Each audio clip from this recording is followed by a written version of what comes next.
Bom, gente, tudo bem? Hoje a gente vai falar sobre a quarta parte da teoria genética de seleção natural. E eu deixei para falar para vocês, talvez a parte mais legal, mais interessante, o exemplo de seleção natural, que é o exemplo da mariposa sarapintada, né? Também conhecida pelo Biston betulária, né? Bom, é, então, é esse slide aqui, que é o começo da aula, né? Bom, Biston betulária, né? Ela realmente é um exemplo clássico, né? Ele é tão clássico, né? É, que está em todos os livros, textos. Inclusive, tem algumas coisinhas que mudaram desde que a gente pôs esse livro-texto, né? E os criacionistas adoram falar sobre isso, né? Ah, o exemplo errado. Na verdade, não tem nada de errado no exemplo. E o que você tem é uma interpretação maliciosa da história. Porque, bom, deixa eu começar contando a história de Bispo Betulária, depois a gente dá uma atualização. Então, essa mariposa, essa pintada, né, ela é críptica, né, ela se parece com o substrato. E essas manchas pretas no corpo branco fazem com que ela se confunda com líquidos. Então, quando ela está numa superfície cheia de líquido, os passarinhos não conseguem enxergar ela, né? Agora, em áreas industrializadas da Inglaterra, você tem uma dominância dessa forma melânica da borboleta. É uma forma preta.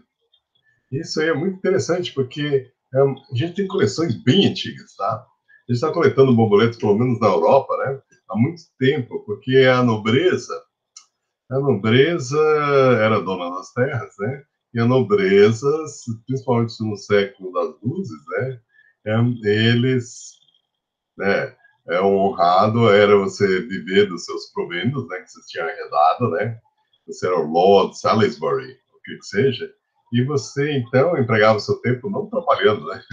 Porque você estava recebendo os proventos do seu dono de terras, né? Então você gastava o seu tempo fazendo coisas intelectuais. E uma dessas coisas era o estudo da natureza, né? Então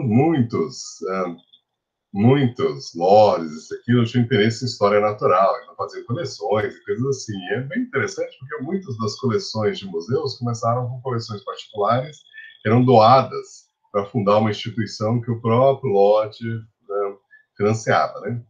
É claro que no século isso era o padrão do século XVIII. No século XIX, com a Revolução Industrial, os novos, né, a nova elite eram os industrialistas, e aí muda o eixo, né, econômico, né, como se fosse o eixo também quem estava financiando as coisas, né, o governo fica mais poderoso e começa aos poucos a subir, né, o manutenção dos museus e assim por diante. Mas moral da história é que faz tempo que a gente tem coleções de borboletas e mariposas, né?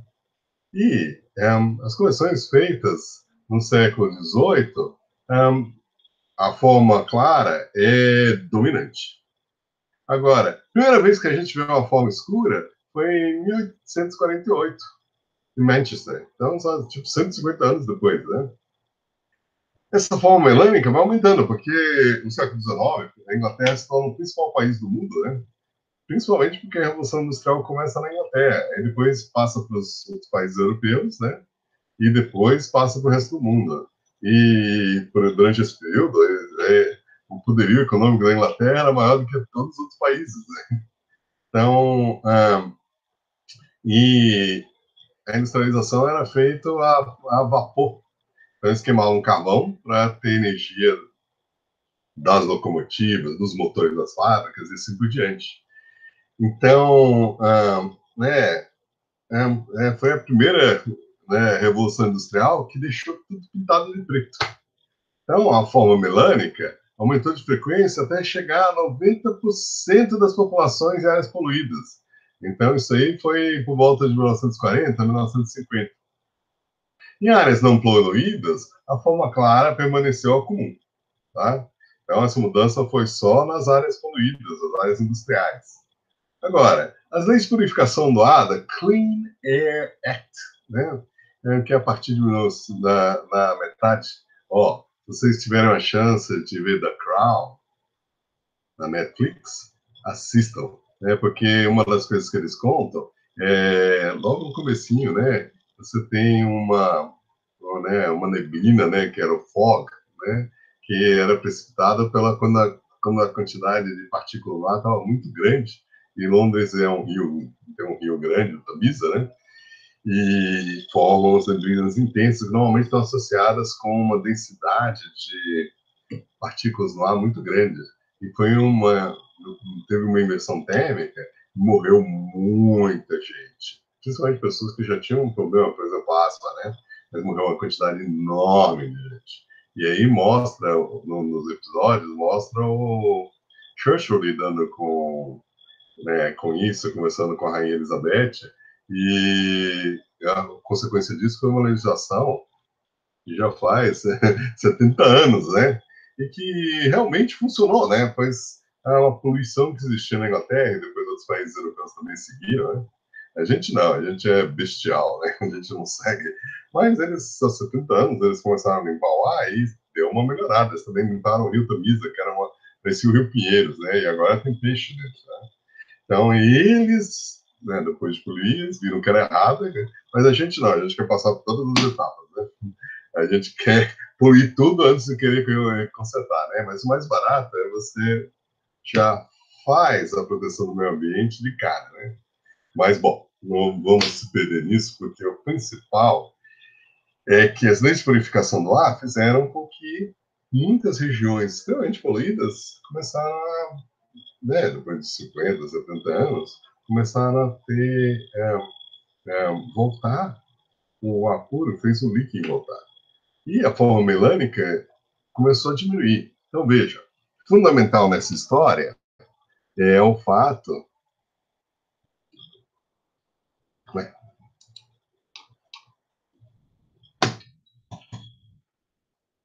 parece que tinha travado, né? Mas fundamental nessa história o fato de que a gente supõe que provavelmente a predação é a pressão de seleção natural e a coloração da borboleta é crítica e as que estão parecidas com o substrato são protegidas dessa seleção natural feita pelos pássaros por predação, né? Bom, aqui a gente então entra naquele modelo que eu mostrei para vocês intuitivamente. Na verdade, ele foi proposto por Haldane, depois Fisher e Wright seguiram, né, as ideias, né, dele, né? E o Haldane, ele propôs que o jeito mais simples da gente imaginar a situação é de que a gente tem, né, três genótipos aqui, azão, azinho e azinho, né? E você tem um gene, né, de que produz um efeito, né, mas os heterozigotos e homozigotos são iguais, né? Então, é sempre um gene autossômico. Então, a chance de sobrevivência é 1. Ou seja, a maior chance de sobrevivência é, digamos, os salapintadas, né? Os melânicos são selecionados contra. Mas aí, quando inverte e tudo fica escuro, aí o melânico começa a dar uma vantagem. Então, aí você tem o valor adaptativo médio, é P ao quadrado 2πq, que é o quadrado. 1 menos S. Então, isso aí vai ser igual a 1 SQ ao quadrado, né? Então, isso aí seria esse modelo especial de evolução, né? Então, basicamente o que a gente está dizendo é de que a gente multiplicou lá atrás, né? A gente multiplicou a quantidade aqui, né? A gente multiplicou a frequência do gene pelo valor adaptativo dele. Aqui seria 1, né, aqui naquele modelo, e aqui seria o fator de seleção natural, que vai variar de 0 a 1. Né? E basicamente o que acontece, você diminui, aí você tem que diminuir pelo valor menor. E você vai, né, aí você tem 1 de novo, né? Aí você vai vendo a mudança da frequência do gene. Então, isso aqui é simples, né? Quando você tem isso, né, a frequência relativa vai mudando, porque o gene, na forma de Q², em cada geração é eliminado, né? Então, então aqui a gente tem os valores adaptativos, esse aqui é 0,9, né? E aí vai diminuindo. Aí você tem um novo valor que aí você tem que dividir de novo, né? Então a gente fez isso, vocês entenderam isso. Então, se vocês aí pegarem a forma e vocês mexerem, né, algebraicamente, vocês conseguem obter, né, de que então isso aqui é a taxa de mudança do P vai ser P', né, que é o quadrado, né? Então, veja, no que coeficiente de seleção natural ia gerar um aumento em sua frequência, começando 10 a menos 5, que é a taxa normal, né? né? Se a gente olha mutantes melânicos na população natural, normalmente estão nessa taxa, 10 a menos 5, 10 a menos 6. Então, se você pegar essa taxa medida em drosófilos, animais, né? E você usar isso aí, né? Então, essa é a taxa de mutação e a frequência que você pode encontrar, por exemplo, um indivíduo melânico dentro da população selvagem. E veja, ela saiu 10 a menos 5 e foi para 80% da população, né? Então, aí quanto tempo demora para você fazer isso? Bom, então, basicamente, o que você faz, então você usa essa equação 5,6, então isso aí está no livro, e você pega o coeficiente de seleção natural em duas gerações sucessivas, aí você calcula que tem 50 gerações, né? Esse aqui é para uma geração sucessiva, né? Mas, em 50 gerações, então você aplica essa fórmula 50 vezes, e você usa, claro, um computador para fazer isso, né? Ninguém vai fazer isso aí na mão, né? Mas, para você mudar de 10 a menos 5 para 0,8, o coeficiente de seleção natural é 0,33. Então, as mariposas sarapintadas têm um valor adaptativo de 0,66, porque lembra, o valor adaptativo é igual a 1 menos o coeficiente de seleção natural. Né? E 1 menos o valor adaptativo médio, W, vai dar o coeficiente de seleção natural, porque os dois somam, né? Por quê? Porque você tem os sobreviventes e os que morrem. Então, se 0,33 morrem, as mariposas sarapitadas possuem 2/3 da taxa de sobrevivência das mariposas melânicas. Tá bom? Então, isso aí foi feito. A gente pegou essas taxas, alguns números e estimou. Esse é um jeito de você fazer. Você tem a frequência inicial, a frequência final, você tem o número de gerações, aí você estima, né? A primeira que aparece é 1848. 1898, né, elas eram dominantes, tá? Então, isso aí demora 50 gerações, tá? Então, aqui a figura 5.4, né? E elas... aí, a gente tem que falar sobre a controvérsia, pois, principalmente, né? Aqui, onde que está ele? Kettlewell. Kettlewell, ele fez uma série de estudos durante 20 anos, e ele que documentou essa variação. E o exemplo dele foi tão bom que virou exemplo de livro, né? Aí, isso aí, o que aconteceu? Os criacionistas ficaram com vontade louca de derrubar isso. Aí publicaram-se alguns artigos falando de que o Kettlewell, ele propôs que as borboletas, elas sofriam predação dos passarinhos. Esse era o fator de seleção natural. E que elas eram protegidas porque elas eram críticas, né?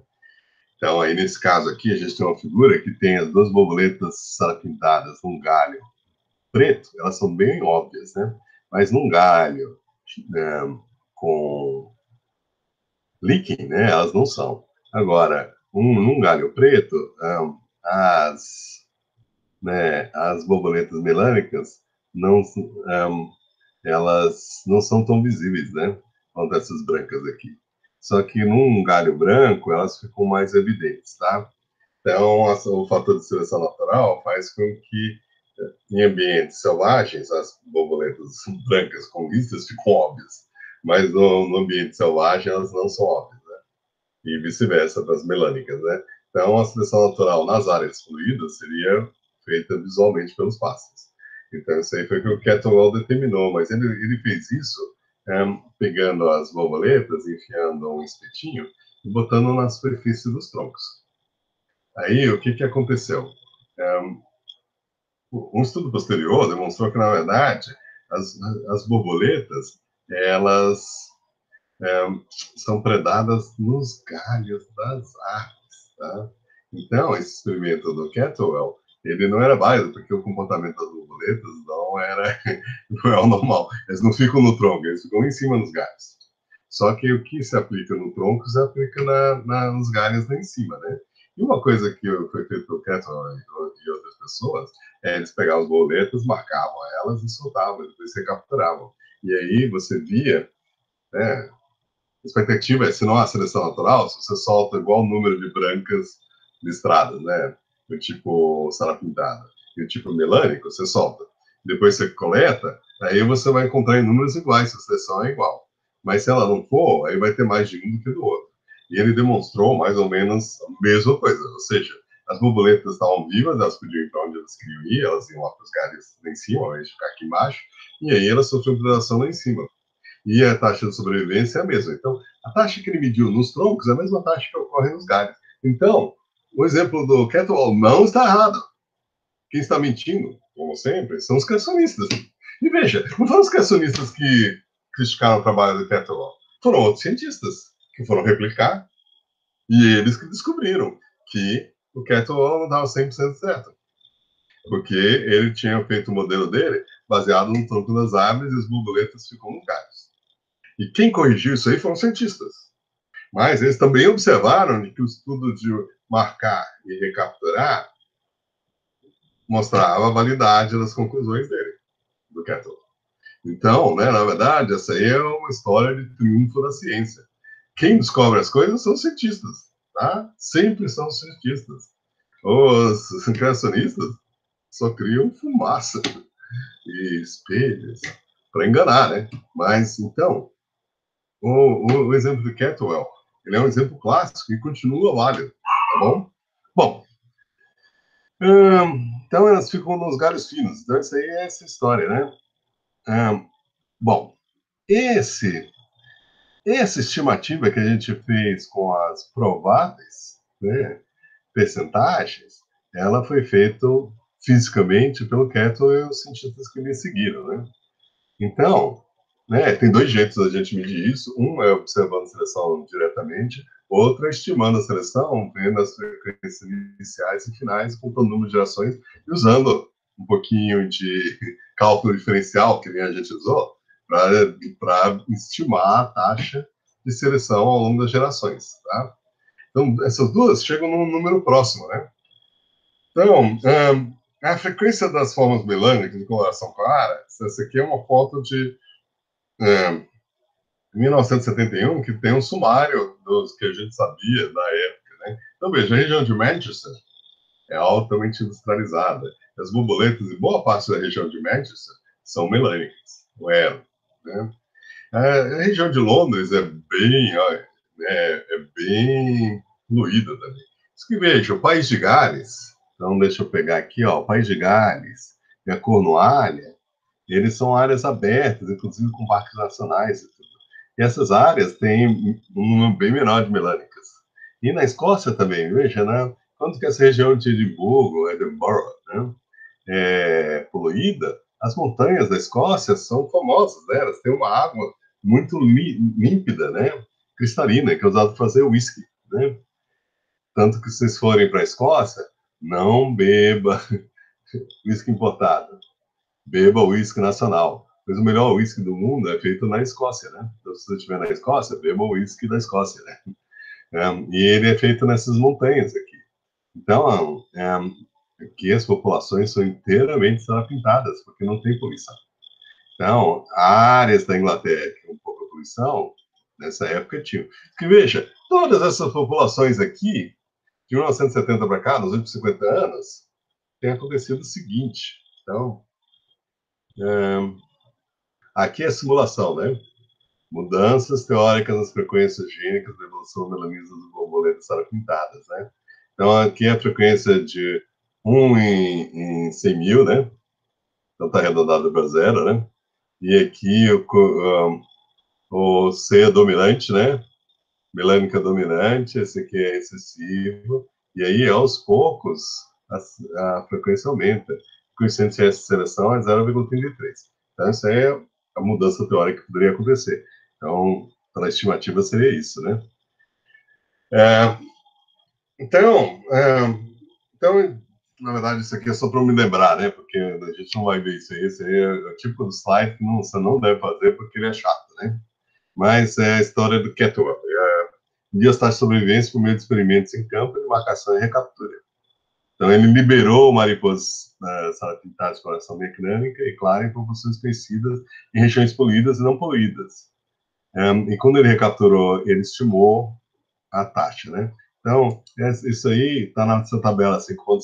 Então, o que o Kettle liberou, mariposas melânicas, mariposas de coloração clara, qual que era o número esperado, qual que era o número observado, e ele deu a taxa de sobrevivência relativa de um pelo outro, aí deu esse valor adaptativo relativo, né? Então, aqui 0,1 e aqui 0,55, que é mais ou menos entre 0,55 e 0,66, né? Então, dois jeitos de medir seleção. Agora, que o Kettle estava certo? Porque se, sei lá, fosse pressão de mutação, e surgiu essa mutante melânica e ela foi espalhando na população, a gente nunca explicaria por que, depois que passaram seus Clean Air Act, inicialmente você não tem nenhuma mudança. Só que ao longo do tempo, conforme as áreas ficam menos poluídas, tem forte seleção para aumentando a frequência das sarapintadas. Então, a partir de 1990, as pessoas perceberam que as melânicas estavam sumindo, as sarapintadas estavam voltando, né? Então, veja, essa aí foi seleção direcional até nas áreas poluídas, elas eram todas melânicas, e depois foi seleção direcional de volta para a sarapintada, conforme as aves foram se cobrindo de líquidos nas áreas antigamente poluídas, né? Então, veja, a legislação para proteger o meio ambiente funciona, tá bom? Ela funciona. E você produz mudanças. E um país civilizado tem tudo, né? Tem uma economia forte e proteção do meio ambiente. Então, a gente tem que mirar para esse ponto, né? Bom, um exemplo da Biston betular, ele é super clássico. E vale a pena a gente fechar, então, com algumas considerações aqui. Esses valores adaptativos são do tipo do Biston betular, 0,5.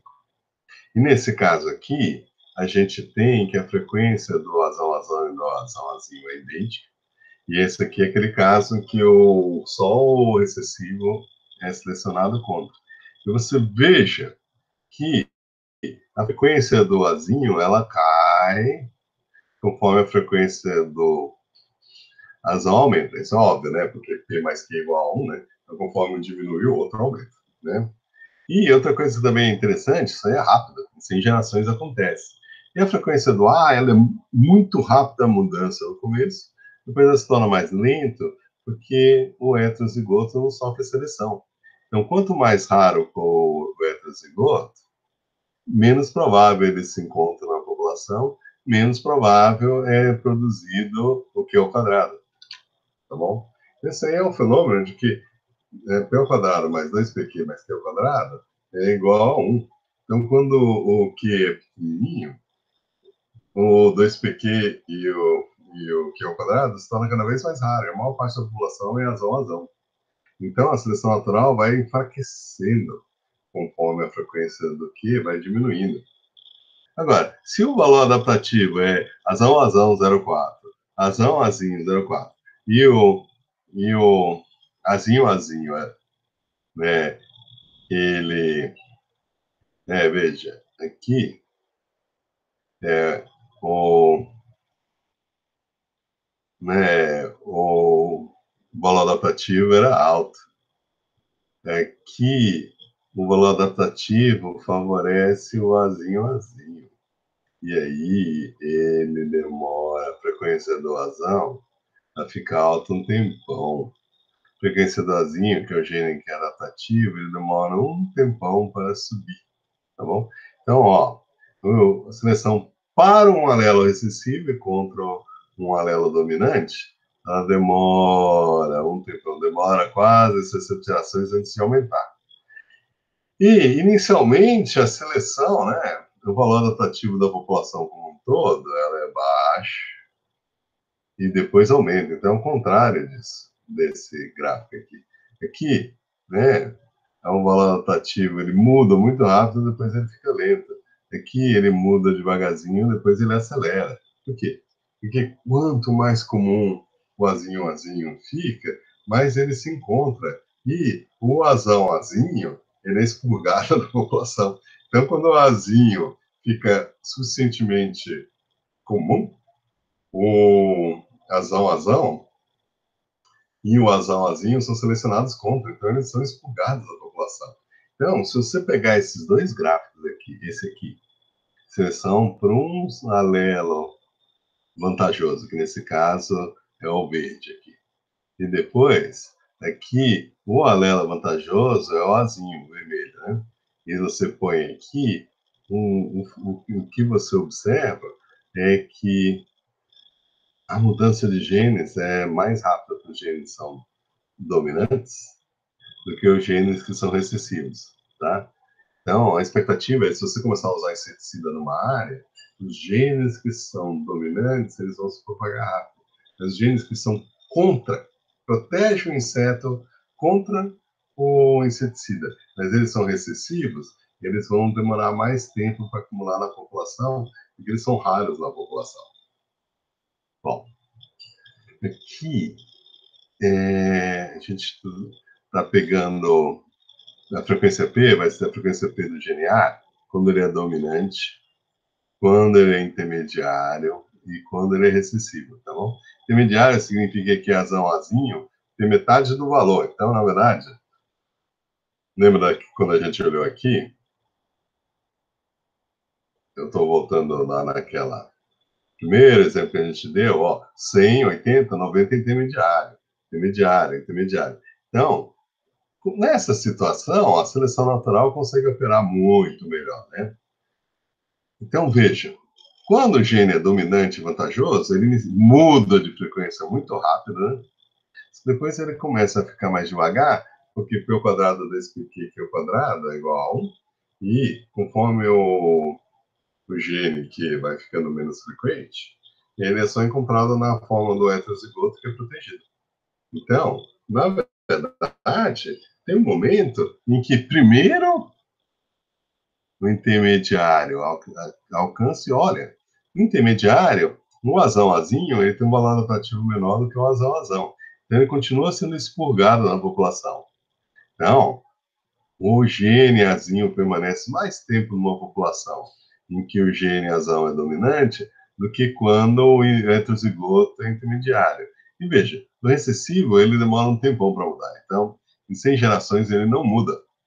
Mas se a frequência inicial não era 0,01 e 0,1, aí ele muda também, inclusive ele ultrapassa o recessivo, então esse aí é o fenômeno que a gente viu aqui, né? Ele ultrapassa o recessivo, né? E ele se fixa, ele demora mais tempo para mudar, né? Ele demora mais tempo para mudar, mas, né, né, ele ultrapassa. E veja, mesmo esse aqui, que está numa frequência super baixa, P igual a 0,1%. Então, a chance de aparecer um Q ao quadrado é 1 sobre 10 mil.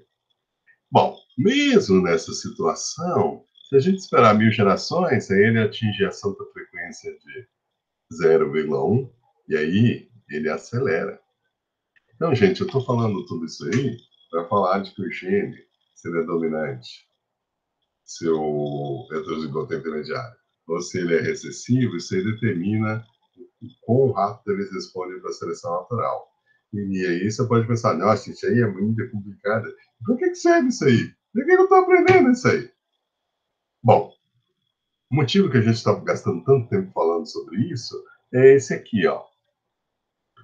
Insetos adquirem resistência a inseticidas. Então, por exemplo, Anopheles culiaceae, esse aí é o exemplo que foi usado, né?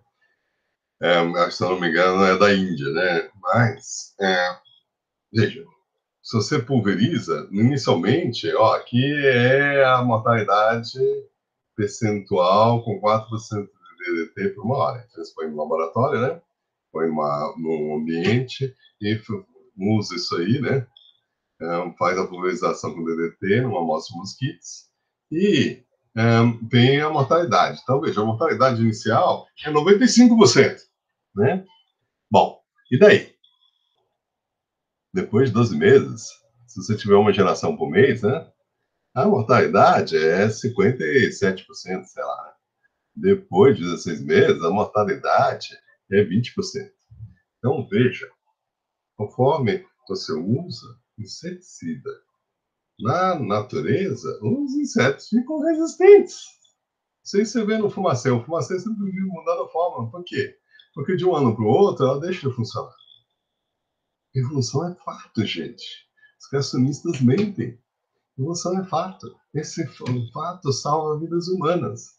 O motivo por que a Secretaria de Saúde muda o inseticida é evolução.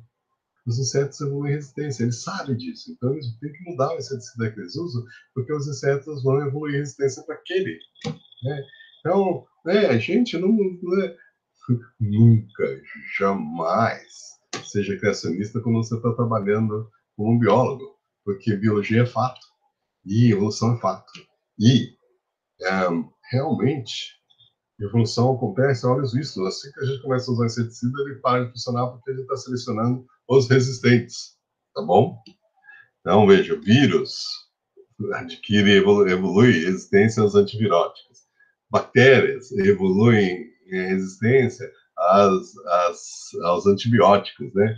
Os insetos evoluem em resistência aos inseticidas. As ervas daninhas evoluem em resistência aos herbicidas. E como a gente precisa, né, controlar pragas agrícolas, seja de ervas daninhas, de insetos, e bactérias, fungos evoluem em resistência, né? Os vírus evoluem em resistência aos antibióticos. Então, a evolução é um fato que a gente lida diariamente para poder alimentar a humanidade e salvar as vidas nos hospitais, né? Quem é criacionista mata a gente. Então, por favor, use a evolução, porque a evolução funciona e explica as coisas e você consegue tirar hipóteses que vocês podem testar empiricamente. Tá bom?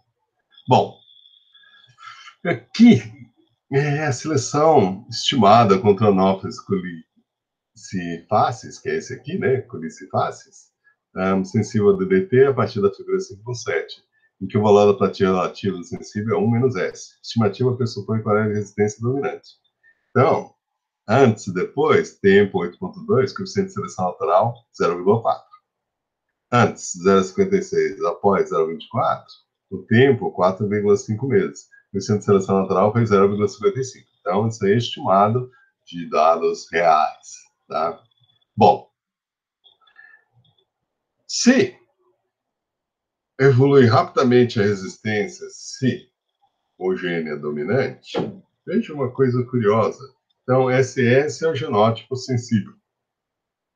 RS, então, isso aí é uma outra espécie, Linkfáceis. 3 genótipos testados em diferentes concentrações do inseticida permetrina, né? E que é a mortalidade, né? Então, veja, quando a concentração é baixa, não tem mortalidade. Daí ela começa a matar. E quando a concentração vai desse aqui, que deve ser 0,003 a 0,01, conforme essa mortalidade vai aumentando, a concentração aumentando, os sensíveis vão morrendo 20%, 40%, 55%, 80%, até que morre todos os sensíveis, SS. Mas veja, essa concentração não faz nem cosquinha nos heterozigotos.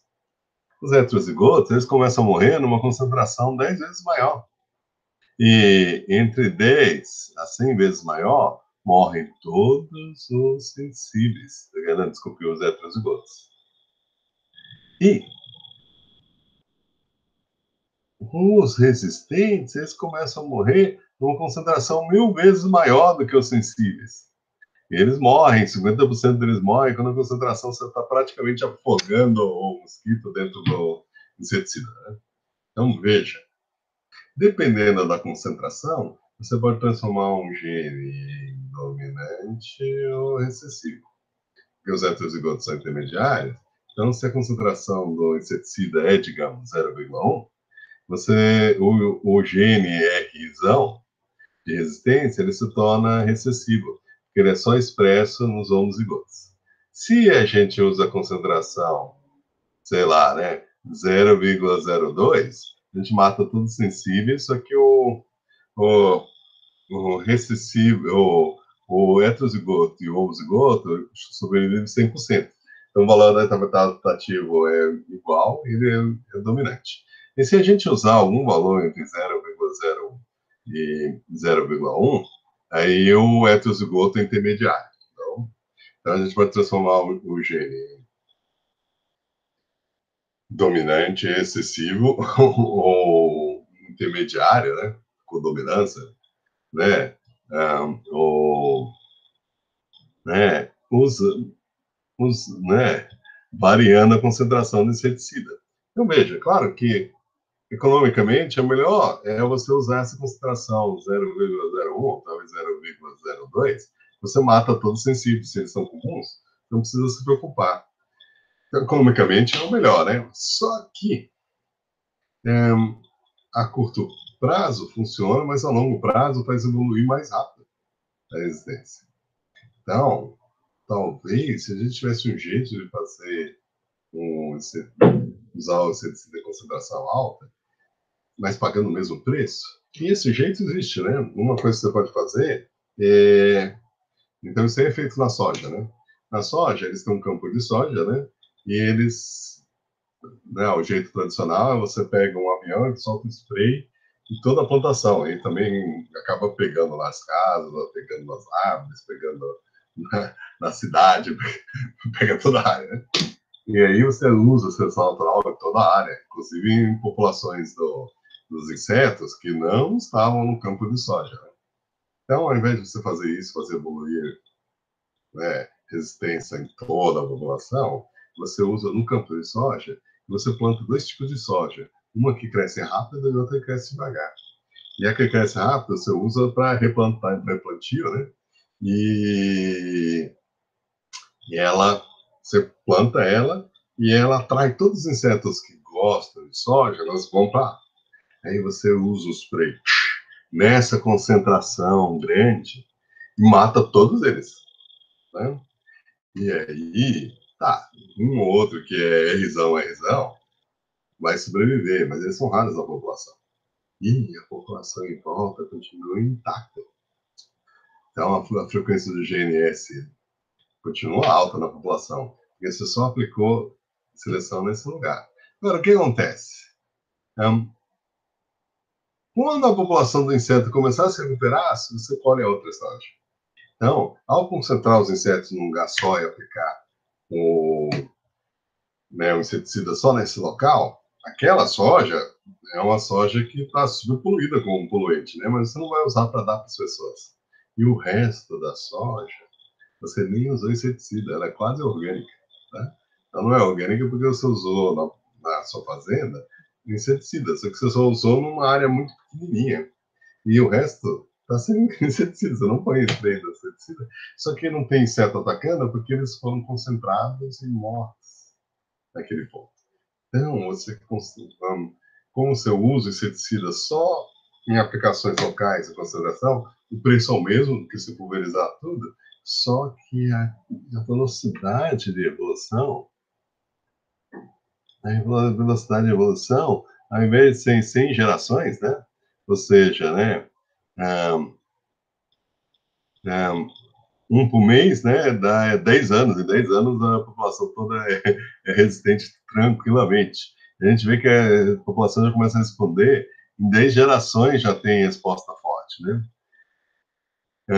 Dependendo do coeficiente de seleção, né? Mas você vai demorar 1000 gerações para responder, tá? Então, isso aí é 100 anos. Então, né? O maior problema da indústria farmacêutica, da indústria antibiótica, é que a evolução de resistência ela é rápida. Mas se você faz a evolução da resistência ser lenta, você salva vidas humanas. Então, veja, se você entende evolução e usa evolução, você salva vidas humanas, tá? Então, a evolução não é uma teoria, é uma teoria. E teoria é uma coisa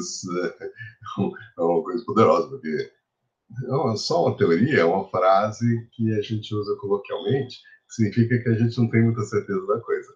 Mas dentro da ciência, a teoria é um conjunto de hipóteses que foi testado tantas vezes que é muito sólido. Então, uma teoria é uma coisa que foi testada tantas vezes que você fala, ulala, uma teoria. Porque foi testado, várias coisas foram testadas e a gente parou né? A gente parou de testar os princípios no sentido de que a gente tem dúvida, e sim a gente está usando os princípios para gerar novas previsões, tá bom? Então, o teste continua sendo constante, mas a gente testou tantas vezes que a gente agora tem uma base sólida para a qual continuar caminhando, né? Então, você nunca prova uma teoria certa da ciência, mas você falsifica as fotos estão erradas. E você, depois que testa de uma forma robusta, né? É a destruição, né? A teoria, se ela resistiu a todos esses testes, é uma coisa robusta, né? Então, dentro da ciência, quando a gente fala de uma teoria, a gente está falando de uma coisa muito robusta. E essa teoria da seleção natural ela é muito robusta. Agora, faltou algumas coisas para a gente conversar, né? Principais mecanismos de resistência a inseticidas. Isso é muito interessante, porque então, o que acontece? Pode ser comportamento. Você evita o inseticida, você foge dos microhabitats tratados. Isso é super comum. Mosquitos, eles entram na sala, se alimentam de você, depois pousam na parede, digerem e depois ir embora. Isso aqui, uma vez que você usa o DDT nas casas, o mosquito vem, se alimenta de você e vai embora para o mato para depois parar e fazer digestão. Então, por comportamento, eles evitam o inseticida, né? Depois, você tem várias enzimas que são usadas para destruir os inseticidas. Então, aumento de desintoxicação. Então, deidroclorinase, microsomoxidase, né? Glutationa, transferase, hidrolase, esterase, eles lidam com todos esses inseticidas, né?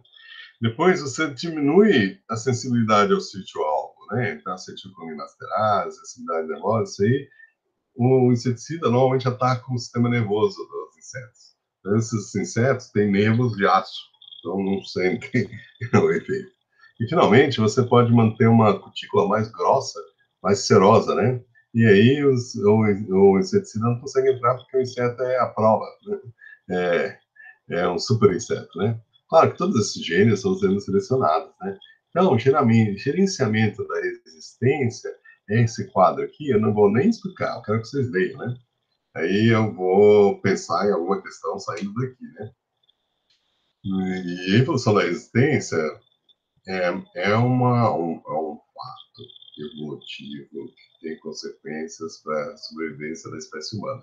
Então, não ignore, leia esse quadro e pense em cima dele, né? E a gente vai começar um novo tópico na próxima aula, que é a seleção pode manter um polimorfismo quando o heterozigoto é mais bem adaptado que os homozigotos. Então, esse aqui é o tema da próxima aula. Então, deixa eu fazer uma pausa aqui, né? Então, vou parar a gravação, interromper a gravação. Então, gente, tchau. E o próximo bloco, acho que vai ser o bloco 5, né? A gente continua a aula.